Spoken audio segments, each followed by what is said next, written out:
Hey guys, what's up? ShaneWolf38 here, and today I'm going to show you a new mob that I created over the past week, so let's go look for it. I don't know where it is right now exactly, but it should be in this general area, so I'm going to be a bit stealthy, and I think a bot actually just saw me. So when a bot sees you, the Overlord actually comes and then starts shooting at you. So I'm going to fly up. Hopefully you can see it better from up here, but it's not too easy. The Overlord actually has a red eye, and then the bots have blue eyes. So I can actually run this function to make it easier to display. So now you can see that the Overlord has a red wool on its head, and then the bots all have blue wool on their heads.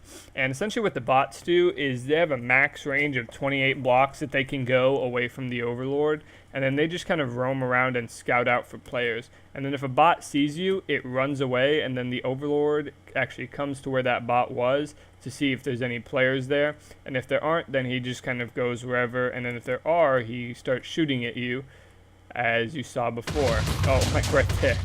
Yeah. So I kind of made them like the phantoms in Phantom Hourglass. There's no way to kill them. So essentially, if you find them, the only option is to run away, or you get hosed down by those bullets and killed pretty quickly.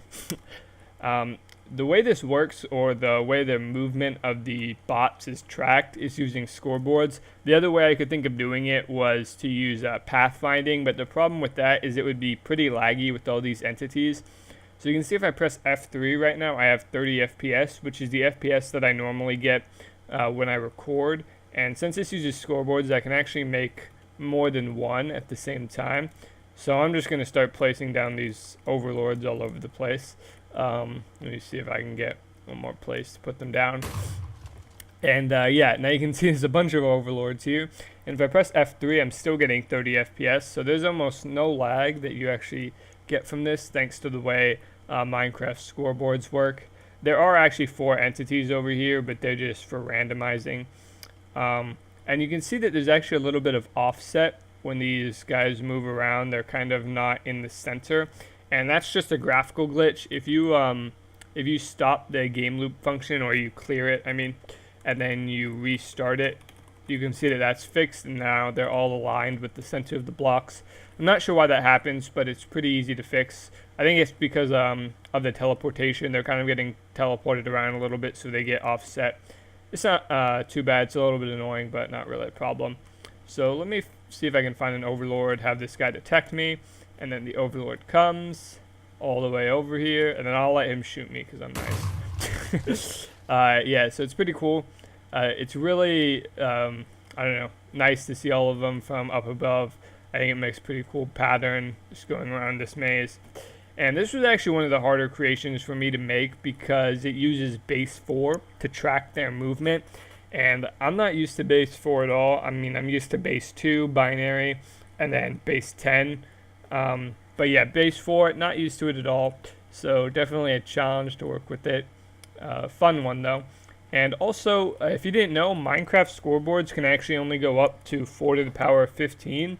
So if you want it to track more than just 15 moves, and this does, it actually tracks 28, then you have to have 2 scoreboards instead of 1. And when you do that, the operations with them become much more complex.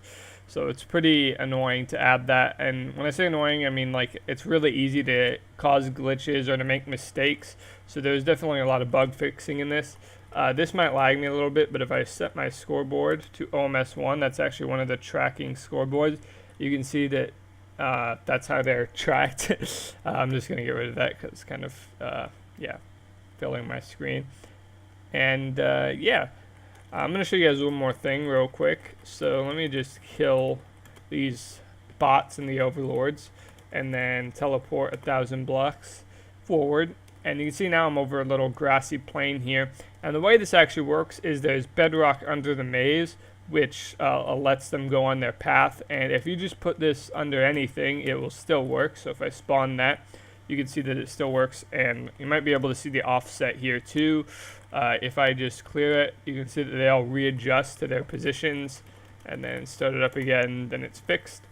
But yeah, so this works with bedrock, and you actually can make loops in the bedrock, and what I mean by that is doing something like this, where there's a loop But the reason I don't like doing that is because when this happens, every time it goes around the loop, it actually counts as going up in distance or blocks. So essentially what happens is, on average, you have bots that are closer to the overlords than they would be if it was like on a perfect maze, because every time they go around the loop, it thinks that they're going farther and farther away. So yeah, I prefer to keep it in like a straight line that has no loops, which is, yeah, perfect maze. And this still works with detecting, so if this guy detects me, oh sorry, I had a little lag spike right there. Let me see if I can get one to detect me. I can't tell where they're going. Okay, yeah, he just detected me, so then the Overlord comes over here and starts shooting at me, and he just ran away. Yeah, and I was talking about the 4 armor stands earlier for randomization.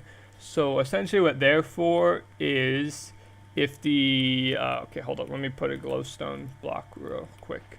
Essentially, if a bot reaches a turn, or an overlord reaches a turn that has more than one option, so in this case it has 2 different directions that it could go instead of one, it randomizes it so that it chooses a random path. But other than that, the system uses only scoreboards, so there's only 4 entities required to run this system. So it's pretty cool. I'm going to leave a download link in the description if you guys want to go check out this world, play around with it. I think it's pretty neat. And then, yeah, before I go, I will kill these overlords and the bots. And you can see that those 3 overlords, or not 3 overlords, those 3 bots were all in the same position because they were all a max distance away from the overlord. And then when he turns around, they'll all kind of scatter again. So, yeah. As I said before, download link in the description. And I'll see you guys in the next video. Peace.